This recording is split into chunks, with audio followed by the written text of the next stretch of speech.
Danci proizvedu hrane za 15 milijuna ljudi, što je 3 puta više od njihova ukupnoga broja.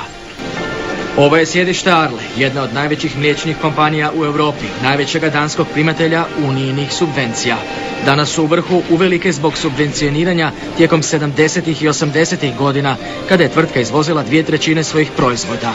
Zalažu se za dugoročno ukidanje subvencija.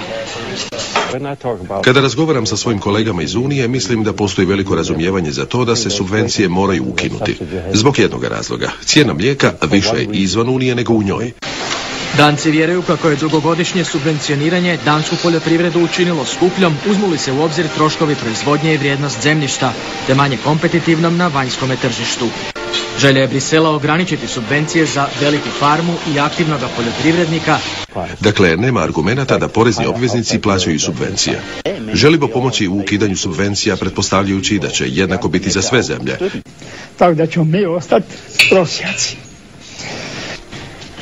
I dok u Danskoj vidimo razmišljaju o tome kako kreirati zajedničku poljoprivrednu politiku za razdoblje nakon 2014. godine, mi naše subvencije usklađujemo s europskima koje bi kad uđemo u Europsku uniju trebale trajati samo nekoliko mjeseci. Ne planiramo dugoročno, pa je i to sigurno jedan od razloga zašto smo tu gdje jesmo. Tako da ćemo mi ostati prosjaci. Ne smijete misliti da ćete moći živjeti od subvencija. Morate biti učinkoviti, imati što manje pravila. Tada ćete, siguran sam, imati budućnost.